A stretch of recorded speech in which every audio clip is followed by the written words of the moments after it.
Thank you for joining us. Thank you. So welcome to this press conference with President Niinistö, Madam Federica Mogherini, High Representative of the European Union, Mr. Børge Brende, Foreign Minister of Norway, and Madam Rose Gottemøller, Deputy Secretary General of NATO. First, everybody on the podium will say a few words, and then there will be time for questions. And I invite Madam Mogherini to start, please.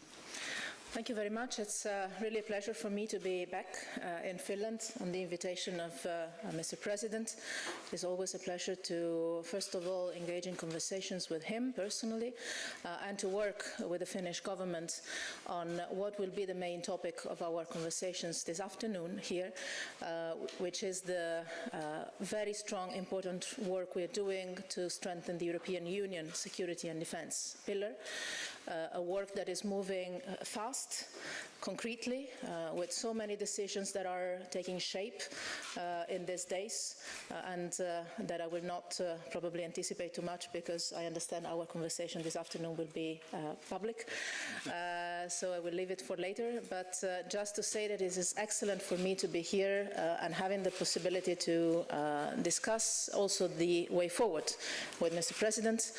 His support to this process has been a consistent, credible one since years, and now finally we see some of these ideas come into reality, and this is also thanks to your determination, your support, and the excellent support that Finland has given to the European Union security and defense work. It's also a pleasure for me to be here together with the Deputy Secretary General of NATO, Rose, together with her and with Jens Stoltenberg. We have done remarkable work to move forward also on EU-NATO cooperation that has never been as good as now, and also with my good friend Børge Brende, with whom we work in a truly European way on all foreign and security policy issues. So for me it's really a pleasure to be here, to be back here. Minister Brende, please. Thank you. First, thank you to the President Niinistö, that I had the pleasure of working very closely with in the last 4 years. It is definitely a time for closer Nordic cooperation.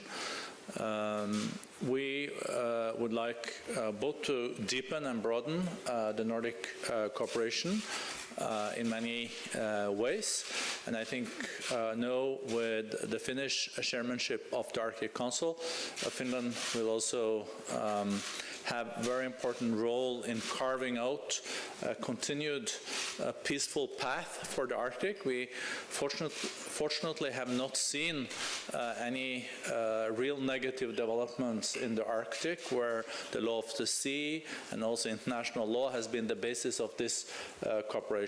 And I'm positive that Finland will take on leadership also in this field moving forward. We also have had increased cooperation in the field of security and also defense between the Nordic countries and also between Finland and Norway the last years, that we find very important and valuable. Of course, as a NATO member, we work closely with NATO, but also as a non-EU member, but one of the economies that are most integrated in the EU, we work very closely with Federica and the EU. And for us, of course, the Brexit situation as an EA member also caused challenges, but so far we've been able to work very closely with the EU to secure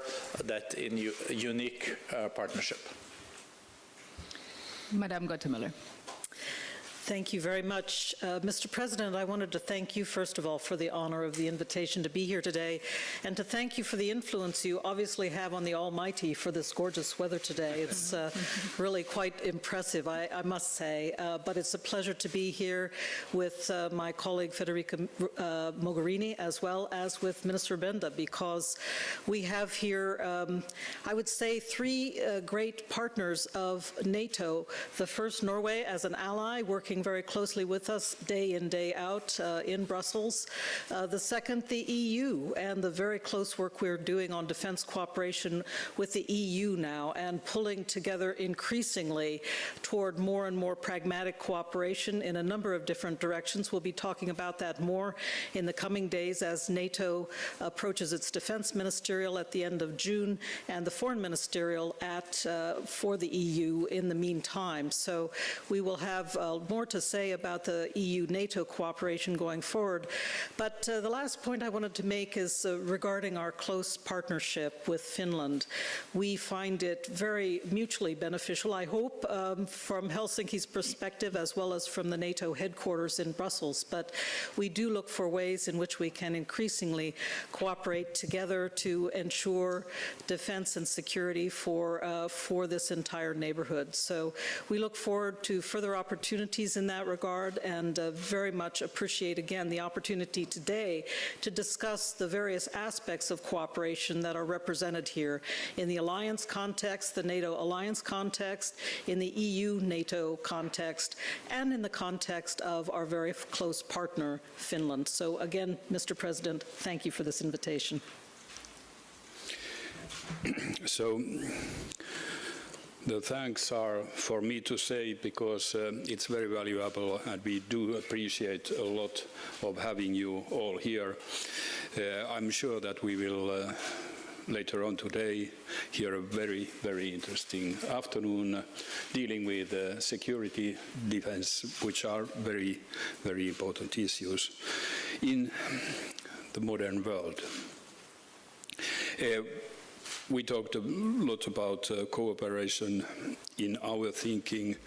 We have so-called second pillar of our security, which consists of different kind of cooperation with the Nordic countries, with EU and with NATO.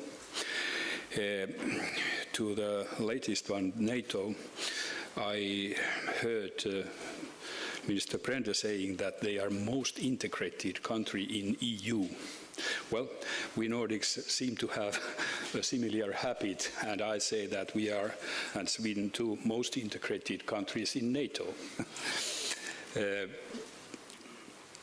We have had very interesting discussions during the afternoon, and I think that Finland, me personally, have benefited a lot from that, which I also want to thank you. But maybe it's wisest that we wait for the main messages we hear in a couple of minutes when we open this meeting. So for me, we are open. Okay, please, until you ask the question, wait for the to get the microphone, because this press conference is being streamed live, and please state your name and the media that you are representing, and questions can be asked both in English and in Finnish. Helsingin Sanomat, firstly from the left-hand corner. Eeva Palojärvi, Helsingin Sanomat. Sorry, this will be in Finnish. We have a sort of like a crisis in our government. Herra presidentti, miten te arvioitte tätä?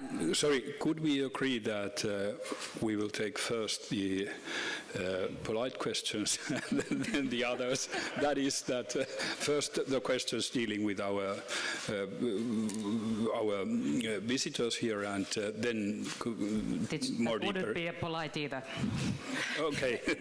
Then we, okay. But if that suits you, I think it's in a way more constructive to work on that way. To Mrs. Mogherini, you said that the cooperation as to defense and security with NATO and EU is really nicely, smoothly going. It seems to be Mr. Trump is pulling out from Europe.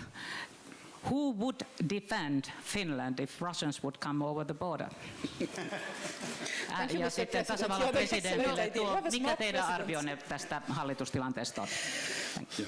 We received the visit, the official visit of President Trump to the European Union a couple of weeks ago, and let me tell you that I was impressed by the fact that Vice President Pence visited the European Union institutions officially within the first month month of his mandate. I guess this is unprecedented for a US administration. This to say that the commitment we are seeing of the US administration officially towards the European Union is strong.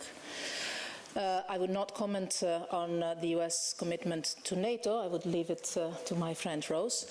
But what we are doing to strengthen the European Union defense capacity has nothing to do with the US administration. It's a process we started actually with the Lisbon Treaty years ago.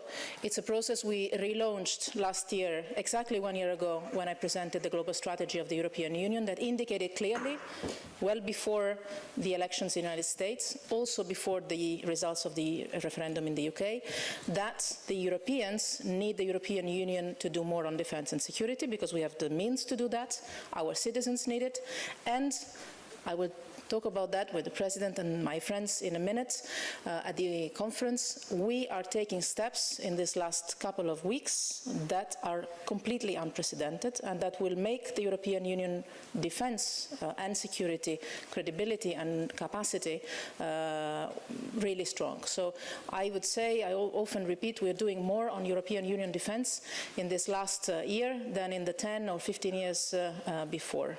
And we're doing that for ourselves, not for external factors. That was not too difficult from my side. No. Perhaps from the NATO perspective, I'll just say a word. I have to say I question your hypothesis. I don't see the United States withdrawing from Europe. Even the day, 2 days before President Trump came to NATO headquarters for the meeting on May 25th, he rolled out the U.S.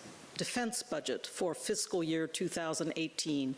And in that defense budget, he put $1.4 billion toward the European Reassurance Initiative, which brings U.S. troops and assistance with constructing infrastructure to Poland and the Baltic states. Our participation, we're, in NATO, seeing strong participation across the board by all the NATO allies in our deterrence and defense tasks in the Baltic states and Poland. And within a few short weeks, the 4 battle groups, of which the United States is the lead nation for the one in Poland, will be certified. So I just wanted to underscore that in the case of the United States, actions speak louder than words, and I think it's very important to remember that.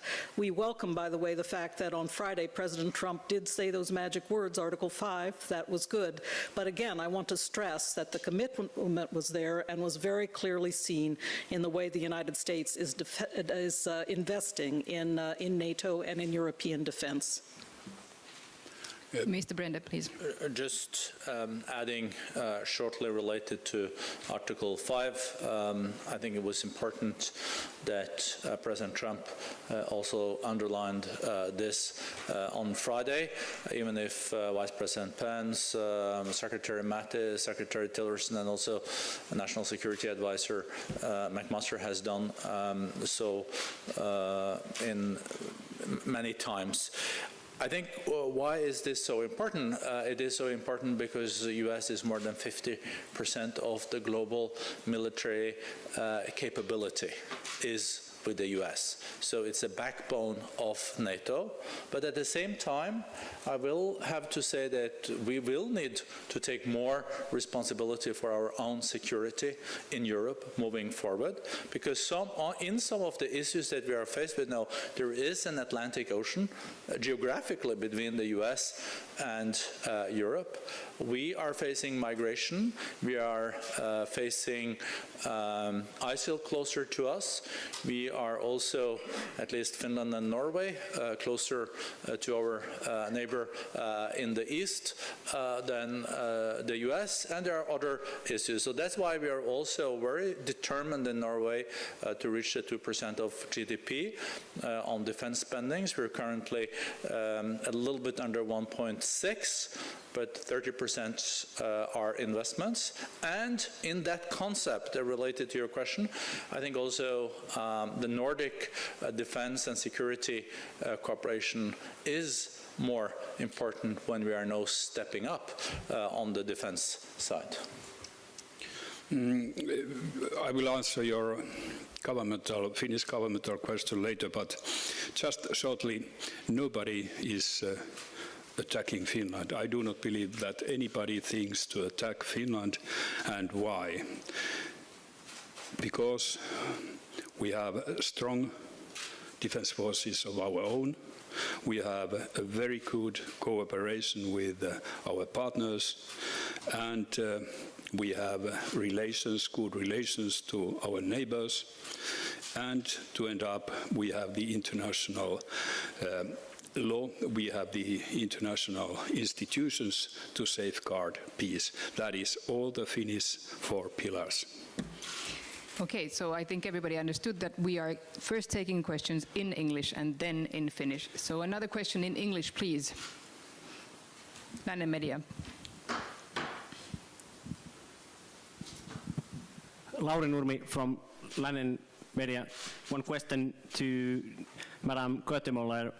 Your predecessor, Alexander Wersbo, told Lännen Media last year that in a crisis situation, Finland and Sweden would participate in NATO operations in Baltic Sea area, and that NATO might also help Finland and Sweden.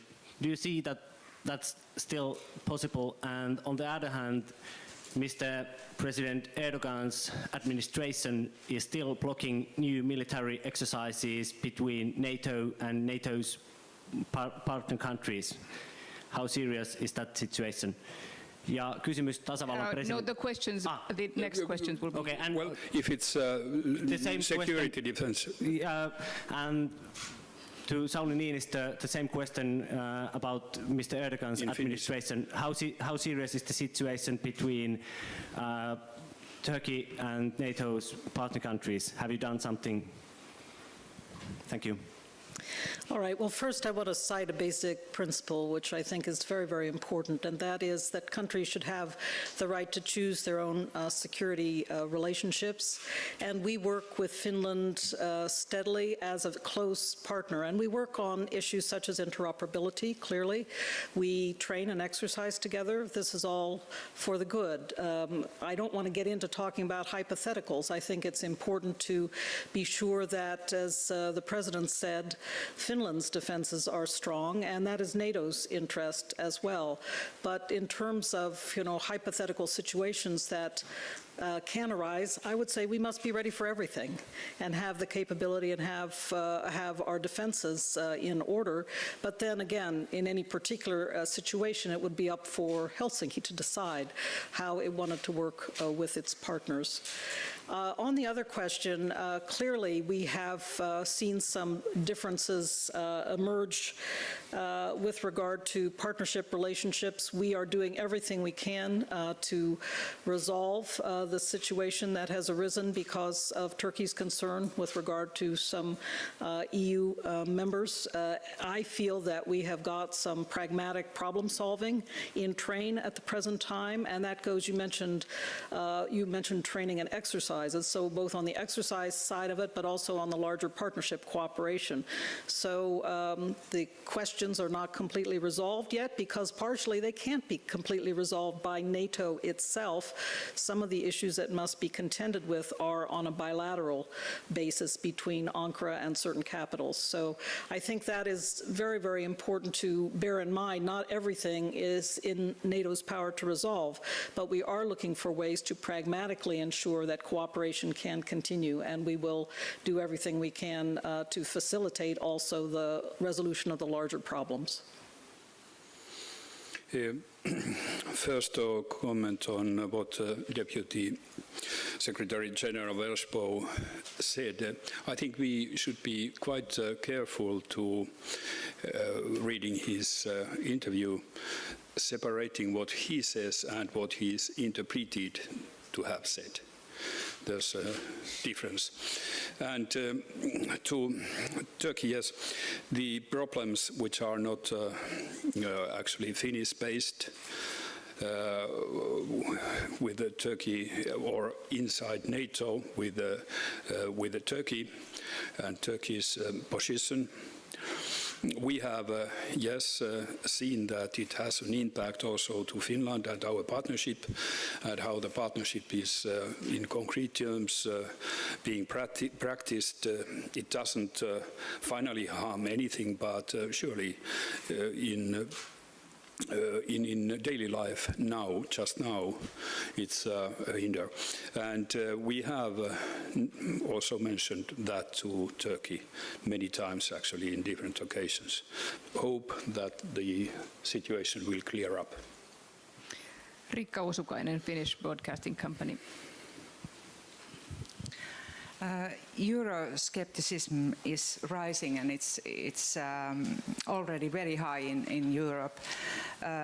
What makes you think that the citizens in Europe, and really the citizens in Europe, not the leaders, want more EU on the security and defense matters?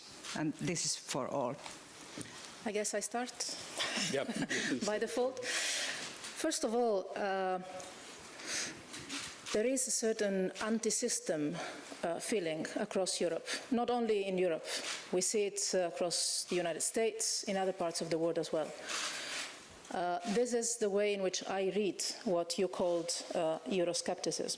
If you look at all the latest results in elections in Europe, they do not show at all an anti-European Union feeling or movement, but they show an anti-system feeling around our public opinions. And I think it is absolutely necessary and urgent for the institutions, being them local, national, regional, continental, global, to analyze this feeling, because my sense is that our citizens feel that the institutions are not working for them. And if you look at the approval rate of local or national or European institutions, sometimes you find out that the European institutions have better scores than the national or local ones. So I guess this is a sense of how do institutions represent and respond to their citizens' needs. It's a much more, it's much deeper and probably even more difficult question to answer.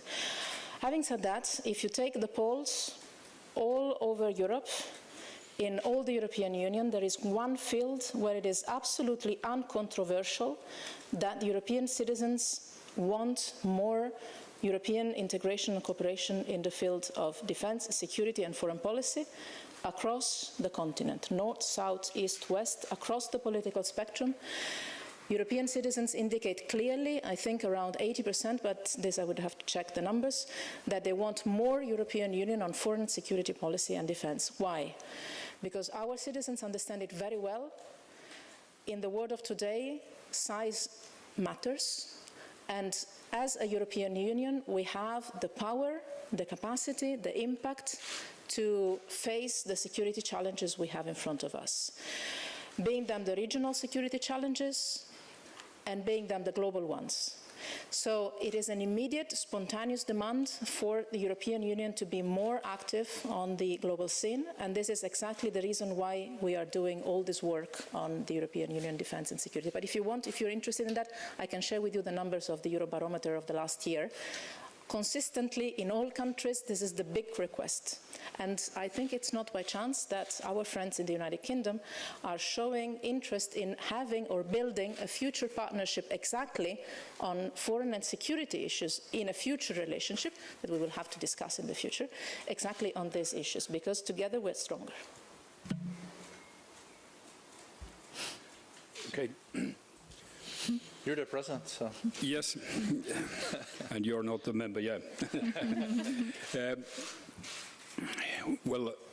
I have, it's a decade ago, I raised the question of European defense sector, and I'm very pleased to see that it is going forward now, maybe even more rapidly than we could estimate.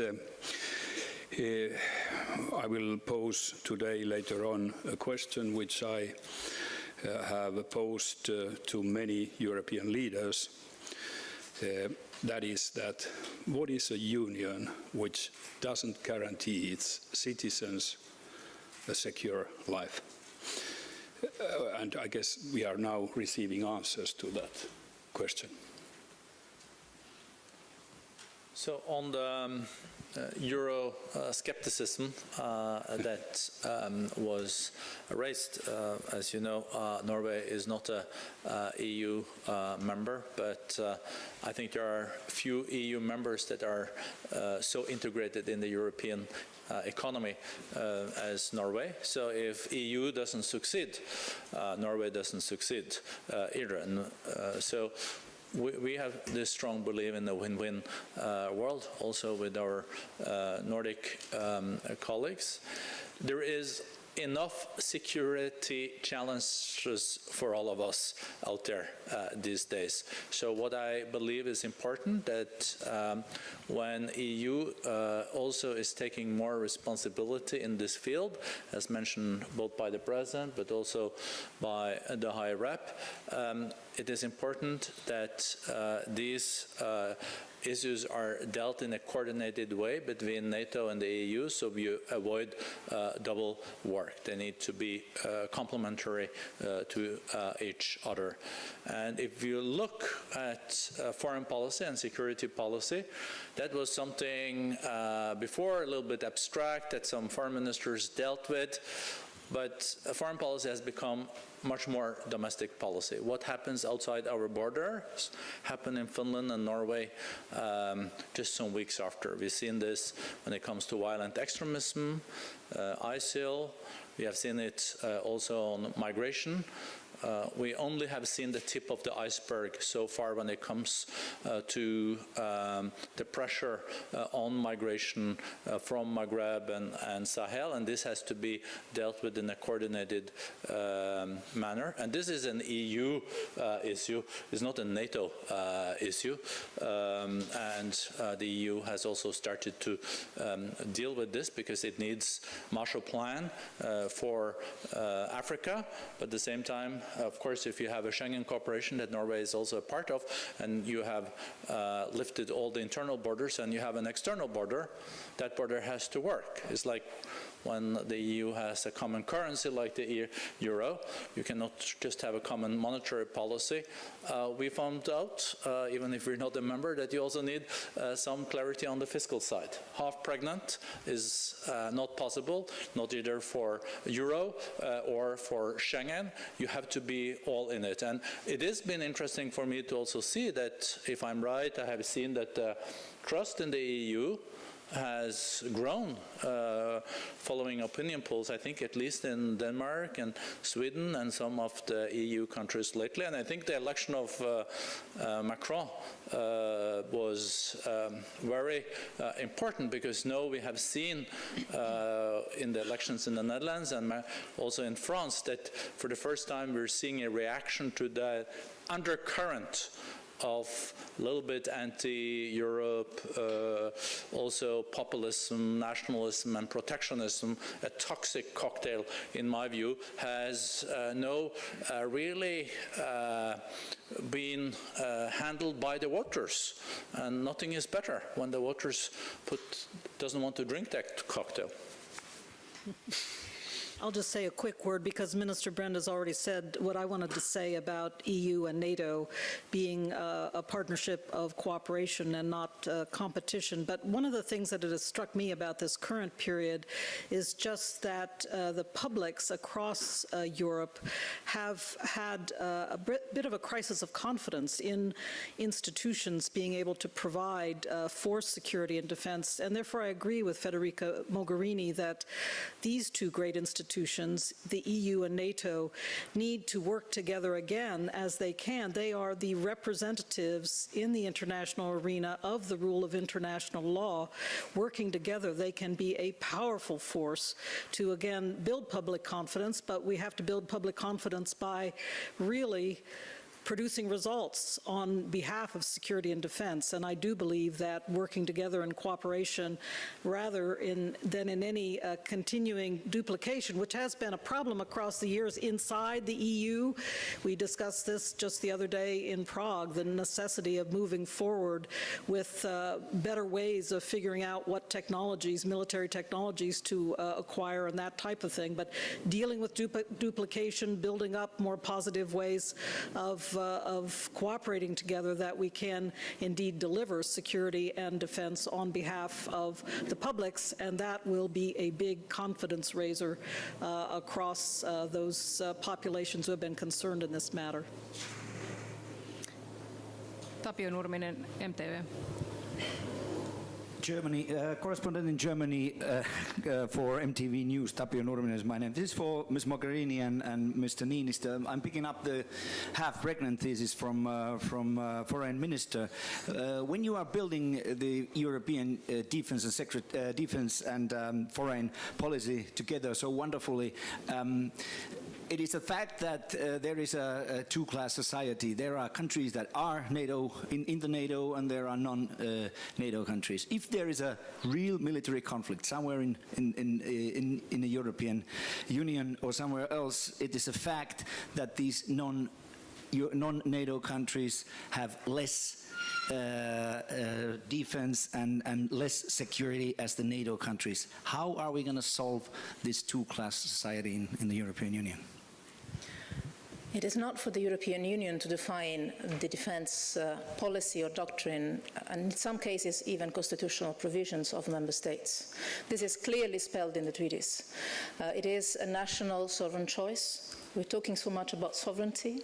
It is the right and the duty of the institutions of each and every member state to define their own defense doctrine, their own defense policy, and the military alliances they want to be part of. The majority of member states in Europe are part of NATO, are NATO allies. Some are not, and it is definitely not up to me or to the European Union to argue in favor or against this. This is a national debate and a national choice.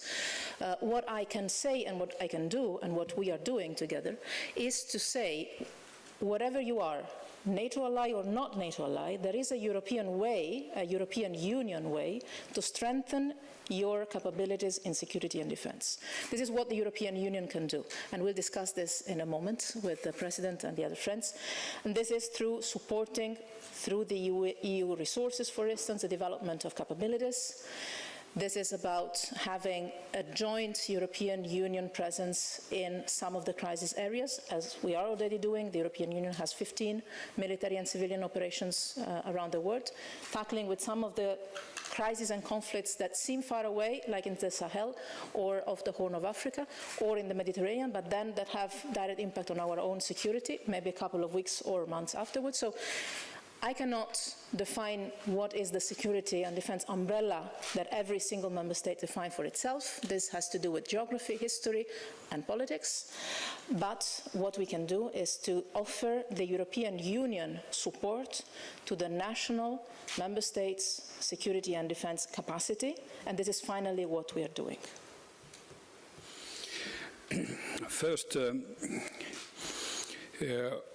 I actually can't see a situation where Finland would be the only one threatened, not even in theory.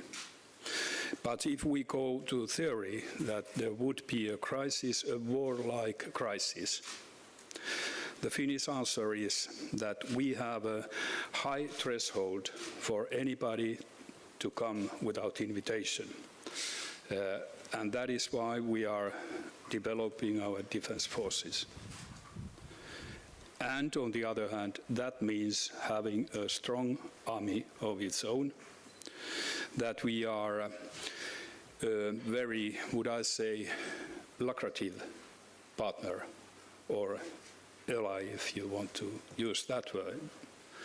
But I would like to underline that this was an answer for a theoretical situation. Then to EU and deepening cooperation in EU, we have seen the three options are posed by the Commission, and I have to say that I don't see those three different options as different ones. But I see a path from the first one, which is the present, to the third one, which is, very advanced defense cooperation. And I see these three elements as a path going forward, like I have seen them for a decade. And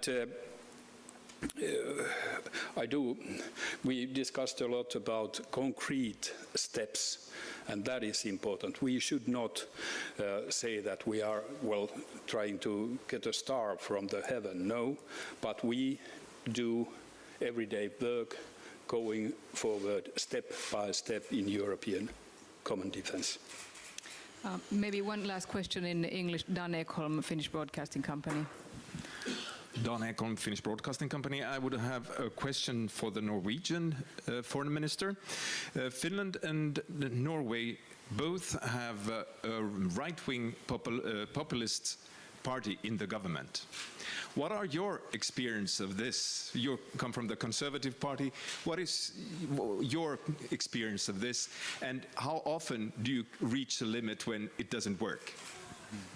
It is another way of asking the So that was sorry, I guess it was for me. I do agree. Next question I saw was someone else on the first row that wanted to ask a question too, and I think it's a strategic way into the questions in Finnish. So I'll try to avoid stepping into the Finnish current situation that I'm positive that Finland will handle in a wise way. This nation, and by the way, congratulations on the 100 years anniversary.